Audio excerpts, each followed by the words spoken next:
Hello, welcome to another one of my YouTube videos. This one's going to cover tobacco cards, the T206 series specifically, from 1909 to 1911. This video is going to focus on some of the various backs. You'll notice that all of the fronts are the same on these cards, but there are many variations of different backs. These were advertisements for cigarette companies back then, and they put the cards into the cigarette packs as stiffeners and also to promote their product. So I'm kind of interested in all the different back designs. This is by no means a complete set. It's rather a work in progress. In fact, I'm missing some of the bigger cards, but we're going to show you what I've got so far. This is a standard Piedmont card. This is a 350 Subjects, Factory 25. I'm not going to pay too much attention to the fronts of the cards. We'll just give you a quick view of the fronts. Next card up is a Sweet Caporal, 350 Subjects. Next card up is another Sweet Caporal, but this is an overprint.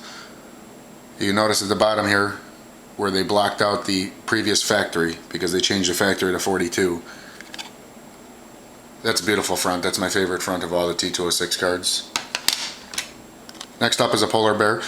These are not in particular order. I'm trying to go from the most common to the most rare, but there are a couple instances where I do jump around to keep groups of advertising companies together. So this is Polar Bear. This is the only card in a series that was distributed actually in pouches of tobacco rather than with cigarettes. The rest of them were put in packs of cigarettes. Next up we have a Sovereign. This is a Sovereign 350. There's also a Sovereign 150 and a Sovereign 460. I do have a couple Sovereign 460s raw, but I don't have them available for this video right now at the moment. Next up we have an Old Mill. This is the first type of Old Mill. This is for the regular teams in the National American League. Okay, and then you have an Old Mill specifically designed for the Southern League. And it's a much more attractive back in my opinion. Maybe because it's just a little bit higher of a grade. Okay, next up is a Cycle. This is a Cycle 350. There's also a Cycle 460. We're starting to get into the not so common backs now. Those first few backs that I showed you were fairly available. If you wanted to pick one up, you could find them almost any day on eBay or through dealers. We're starting to get into a little more eccentric backs here. That's the Cycle 350. Here's the Cycle 460, considerably more rare than the Cycle 350, a little bit tougher back. Okay. Next up we have an American Beauty. There's three types of American Beauty. This is an American Beauty 350 series with frame. These are cut skinnier than the rest of them. They're not miscut. They were done like that at the factory. There's different theories. The original theory was that the packs that they were included in were slimmer than other packs, so they had to cut down the card. I used to subscribe to that theory only because the frame was removed within the 350 series somewhere down the road, because I guess they didn't want to have the frames cut off. As you can see, the frame was pretty close to the edge of the other card. This is again a 350 without frame. Okay, it makes sense to me that they got rid of the frame because they were cutting it off. I don't know why they made them slimmer. Nobody knows for sure. This is a 460. 460s are considered pretty tough. American Beauty 460s are very underrated. It's a tough card. Next up is a Tolstoy. This is a real beater, Tolstoy. Tolstoy is a Russian cigarette. All the cigarettes were distributed by the American Tobacco Company. They were just 15 different companies. 16 if you want to count the Ty Cobb company. I don't personally, but that's up to you. Next up is EPDG. Not extremely tough to find, this card, but it's necessary for a backs collection. There was only one version of that.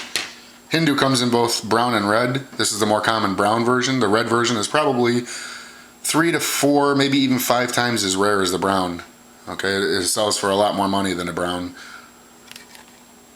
I do not have a red in my collection as of yet. Next up is the Carolina Brights. This was only issued in this series. There's no variations of Carolina Brights. Next up is a Broadleaf. This is a real beater broadleaf, but it's the only one I was able to acquire so far. Broadleaf comes in 350 and 460. This is the 350, the more common of the two, and The 460 is one of the rarest backs of all of the T206 cards, and it brings a substantial amount of money in the multi-thousands of dollars. There's, from the best estimates, 40 known broadleaf 460s. And the last card in my collection is a drum. This, if you eliminate the tie cob, this can be considered the number one brand as far as rarity. Use It is gaining a lot of popularity because of recent drum finds. There's been some hoards that have been found in the last couple of years to really increase the number of drums available. Most of them are trimmed and the only grade authentic. This is a good two. But the Use It, I don't have an Use It yet, and I'm desperately trying to look for one. And I don't have a Red Hindu or a Lennox. So we missed the Lennox, we missed a Red Hindu, and we missed the Use It. When I do get those three cards, I certainly will make an updated video so you guys can take a look at them. Drum is an extremely rare card. There's probably in the neighborhood of 300 to 400 drums worldwide. That's my estimate. Maybe a few more, who knows. But it is still one of the rarest cards, barring the tie cob. I do not have the tie cob reverse. I'll never have the tie cob reverse because, again, I don't consider it part of the set. So that was my collection of T206 backs. I hope you enjoyed it, and look forward to the next video with the update with the Use It, the Red Hindu, and the Lennox. Till next time, bye bye.